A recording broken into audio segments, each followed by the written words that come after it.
Hey Toffees faithful, before we dive into every twist of this deal and what it means for our midfield, subscribe now and tap that bell so you never miss an update from Goodison Park.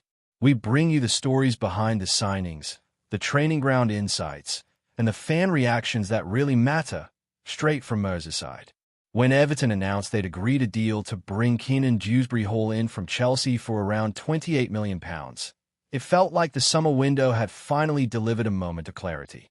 There had been bids for Southampton's Tyler Dibbling that fell short, a late flirtation with Fulham's Kenny Teat that never materialized, and months of speculation that left supporters wondering if the squad would strengthen at all. Then, out of the blue, came confirmation that Dewsbury-Hall was on his way, a player with Premier League experience, a winning mentality, and the exact skill set needed to add bite to Everton's midfield. Dewsbury-Hall's football story begins far from Merseyside. Born and raised in Nottingham, he came through Leicester City's Youth Academy, a system celebrated for developing talent that blends technical ability with a fierce competitive spirit. At Leicester, he learned the art of midfield mastery, reading the game, making perfectly timed tackles, and delivering incisive passes to launch attacks. Under manager Enzo Maresca, he flourished during the 2021-22 championship campaign, helping Leicester secure the title and return to the Premier League. He wasn't flashy, but he was everywhere, breaking up opposition play, arriving late into the box to score, and offering a platform for more attack-minded teammates to shine. His performances at Leicester caught the eye of clubs across Europe, but when Chelsea came calling in the summer of 2024 with a £30 million offer and the chance to reunite with Maresca, who had just taken over at Stamford Bridge, Dewsbury-Hall accepted. It was a dream move, joining one of England's biggest clubs, competing for trophies, and working under a manager he trusted. The initial months were promising. He slotted into Maresca's midfield system, adapted to the club's demands, and even featured in their FIFA Club World Cup and UEFA Conference League triumphs. In those tournaments, he scored goals and made an impact, showing that he could handle the pressure of continental football. Yet life at Chelsea proved more complex than he or anyone anticipated. With Moises Caicedo, Romeo Lavia, and Enzo Fernandez all vying for midfield spots, Dewsbury-Hall found himself playing a supporting role, rarely a starter in the Premier League, and often used off the bench. He made just 2 league starts, his minutes limited by the club's star-studded roster. When he did play, he showed quality. In the Conference League run, he scored 4 goals, and he netted in the Club World Cup final against Paris Saint-Germain, but he struggled to earn the consistent playing time he craved. Meanwhile, Everton's midfield was crying out for reinforcements. Under David Moyes, the team had shown flashes of attacking promise but lacked the protective screen in front of the back four. Yves Bissouma's future was uncertain, Rodrigo Bentancur's performances were inconsistent, and the absence of a true defensive anchor left the defense exposed. That vulnerability was exposed again and again in big matches, where Everton gave away space and points through midfield lapses. Fans and pundits alike highlighted the need for a destroyer, a disciplined midfielder who could break up play, win tackles, and recycle possession under pressure. That's where Dewsbury-Hall came in. Even in limited Chelsea minutes, his approach to the game remained clear. He was a midfielder prepared to do the dirty work, to make the simple pass that starts a counterattack, and to drive forward to support attacks when the opportunity arose. His Premier League stats during his Fulham days underscored his capabilities. He led the league in tackles, made more interceptions than nearly anyone, and showed a passing range that could unlock tight defenses. For Everton, that meant acquiring a player who knows the rigors of England's top flight, who understands the physical battles, and who can step into the starting 11 and immediately raise the team's competitiveness in the engine room. Chelsea, meanwhile, needed to free up space under UEFA's profit and sustainability rules. Selling Dewsbury-Hall not only recouped most of the fee they paid Leicester, but it also helped balance the books and cleared the way to register new signings like João Pedro and Liam Delap. For a club that reached Champions League qualification and won 2 international trophies last season, trimming the squad was as much about compliance as it was about opportunity for players on the fringes. Everton's deal, £24 million upfront with a further £3 to £4 million in performance-related add-ons, reflected modern transfer savvy. It balanced financial prudence with ambition, ensuring Chelsea recovered their investment while Everton only paid the extras if Dewsbury Hall delivered the impact they expect.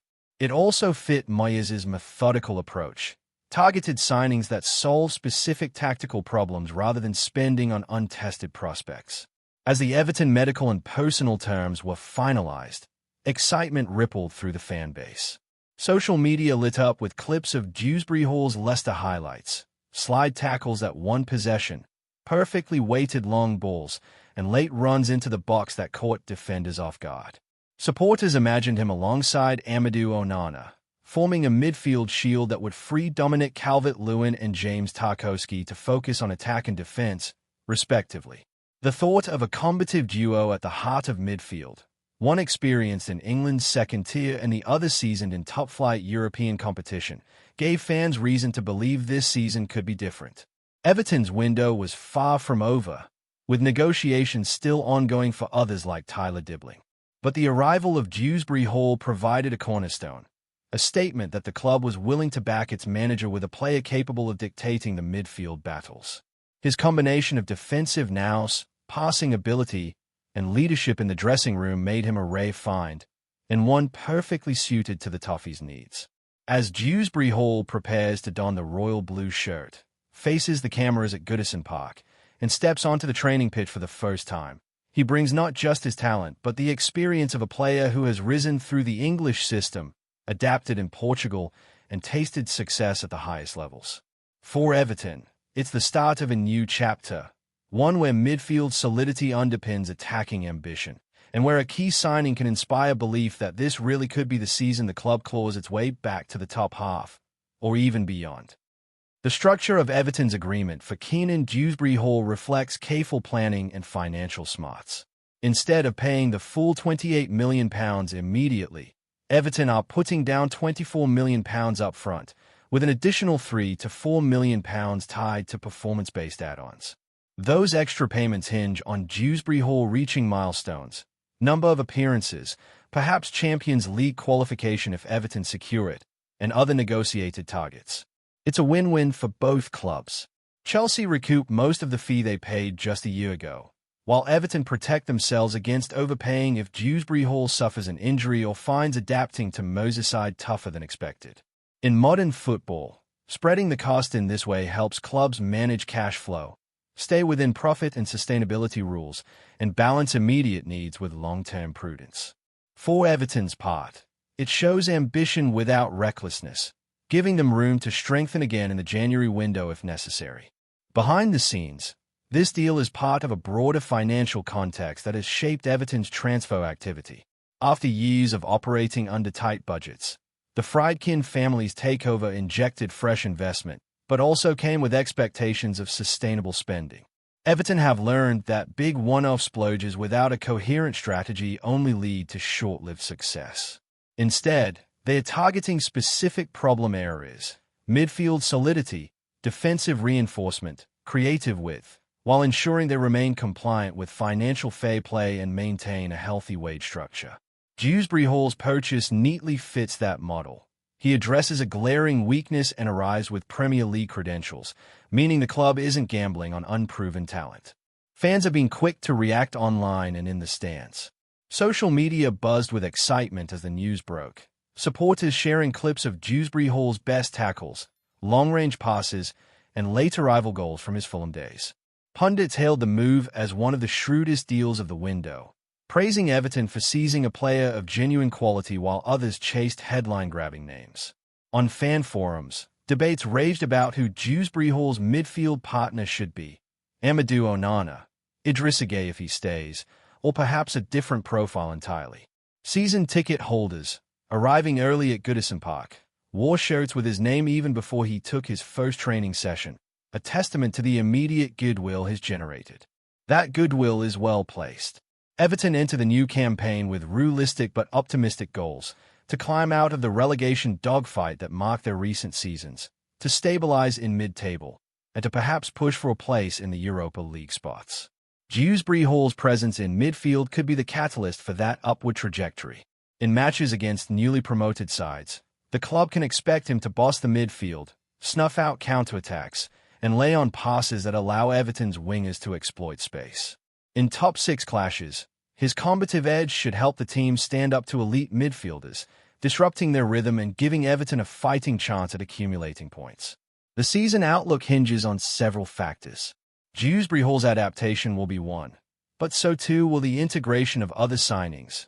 Joral Hato at the back, the potential arrival of a winger to complement Vitaly Mykolenko, and the form of the attacking quartet. If Everton's defense concedes fewer chances and the attack converts more of the good opportunities built through solid midfield play, the club could exceed expectations. Winning home games at Goodison Park, long regarded as a fortress when the team vibrates with confidence, will be crucial.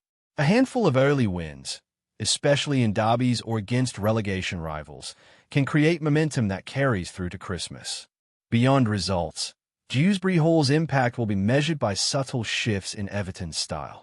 Will they press higher as a unit, knowing they have a midfielder capable of stepping into the first line without exposing the back four? Will the team transition with greater speed and cohesion because he can link defense to midfield seamlessly? Will young players like Beto or Ellis Sims benefit from the security he provides, allowing them to express themselves in attack? These are the nuances that Everton supporters will watch closely, match after match, as the season unfolds. Off the pitch, Everton's board sees Dewsbury Hall as a statement signing.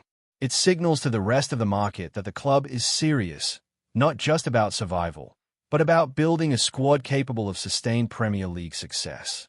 That message resonates with attracting future signings, whether they are experienced internationals or up-and-coming youngsters. Footballers want to know a club is ambitious and growing, and a well-executed transfer like this boosts Everton's reputation in the eyes of agents and players alike. There's also the human side to consider. Dewsbury Hall arrives, no doubt, with personal aspirations, to play consistently, to rediscover the joy of a first-team role, and to perhaps lead Everton back to European qualification.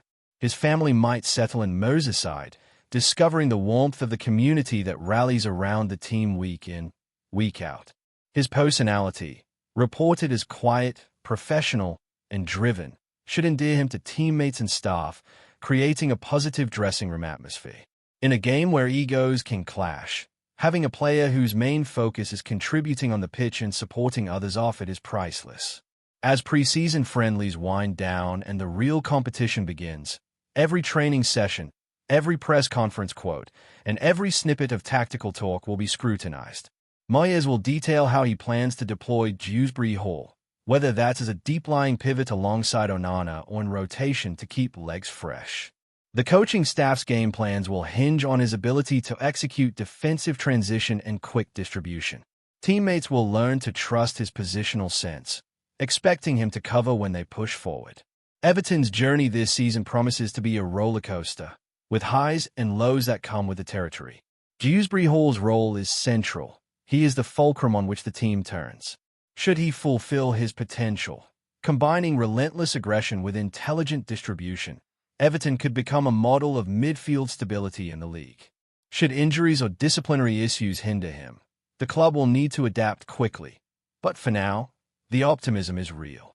As we look forward to Everton's first competitive match with Dewsbury Hall on the team sheet, the anticipation is electric. Season ticket seats will fill as fans hope to witness the midfielder's first tackle, his first interception, and maybe even his first assist or goal in royal blue. That debut could set the tone for a season where Everton redefine themselves, not just as a team fighting off relegation, but as a club with the tools and mindset to aim higher. So here's to the new season, to Kiernan Dewsbury-Hall's impact, and to Everton's bid to write a fresh chapter on Merseyside. If you've enjoyed this deep dive into the details of the loan structure, financial context, fan reaction, and season outlook, make sure you're subscribed and have that bell icon activated. We'll be right here with match previews, in-game commentary, tactical analysis, and every twist of this thrilling Premier League campaign. Drop your thoughts in the comments. What's your bold prediction for Dewsbury Hall's first season at Everton? Let's hear it, and let's get ready for kickoff.